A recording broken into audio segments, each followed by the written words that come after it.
प्रभु श्री राम के पूर्वज राजा सगर का नाम सगर क्यों पड़ा और सगर का अर्थ क्या होता है, इस विषय में आलेख मैं आपको सुनाने जा रहा हूँ।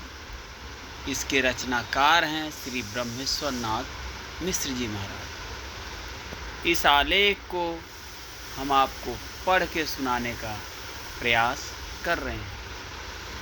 तो मित्रों, प्रभु श्री राम के पूर्वज राजा सगर का नाम सगर क्यों पड़ा और सगर का अर्थ क्या होता है, इसका उत्तर है कि राजा सगर का नाम सगर इसलिए पड़ा कि वे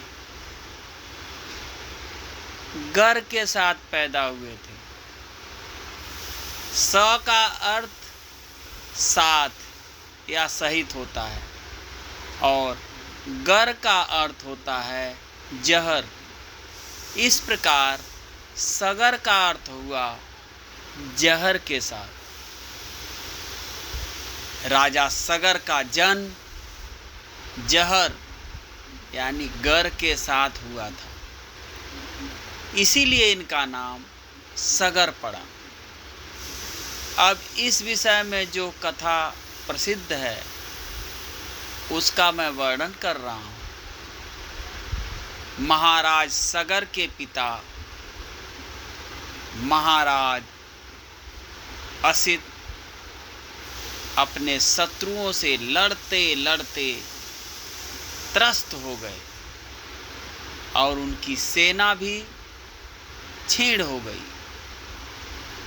तब वे अपनी पत्नियों के साथ वन प्रवासी हो गए और हिमालय पर आकर रहने लगे।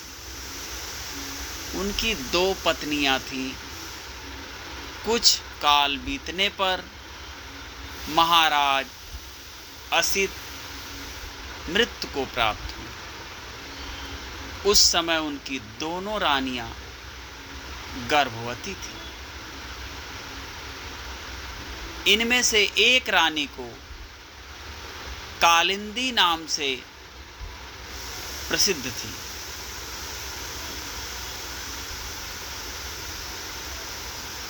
उसमें से एक रानी जो कालिंदी नाम से प्रसिद्ध थी, उसे दूसरी रानी ने सौतिया डाह से कालिंदी का गर्भ नष्ट करने के लिए भोजन में जहर यानी गर मिला कर दे दिया। जब रानी कालिंदी को इसका भान हुआ तब वह व्याकुल हुई, चमन ऋषि के पास गई। वह एक उत्तम पुत्र पाने की इच्छा रखती थी, इसलिए महर्षि च्यवन को प्रणाम कर अपनी व्यथा सुनाई और अपने गर्भ की रक्षा का अनुरोध किया। महर्षि च्यवन ने कालिंदी को आशीर्वाद देकर कहा कि हे महाभागे, तुम चिंता मत करो। तुम्हारे गर्भ में एक महान, बलवान, महातेजस्वी और महापराक्रमी पुत्र पल रहा है, जो थोड़े ही दिनों में गर जहर के साथ उत्पन्न होगा।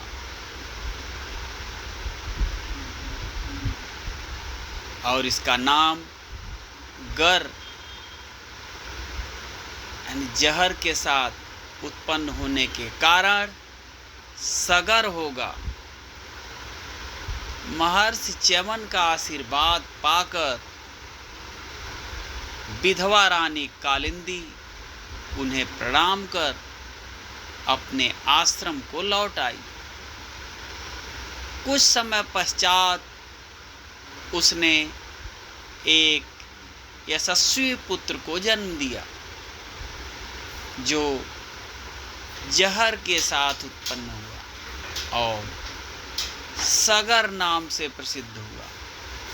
इन्हीं राजा सगर के 60,000 पुत्रों को कपिल मुनि ने अपने शाप से भस्म कर दिया था, जिनके उद्धार के लिए महाराज भगीरथ ने अपनी कठोर तपस्या से गंगा जी को पृथ्वी पर लाया, अपने 60,000 पूर्वजों का उद्धार किया।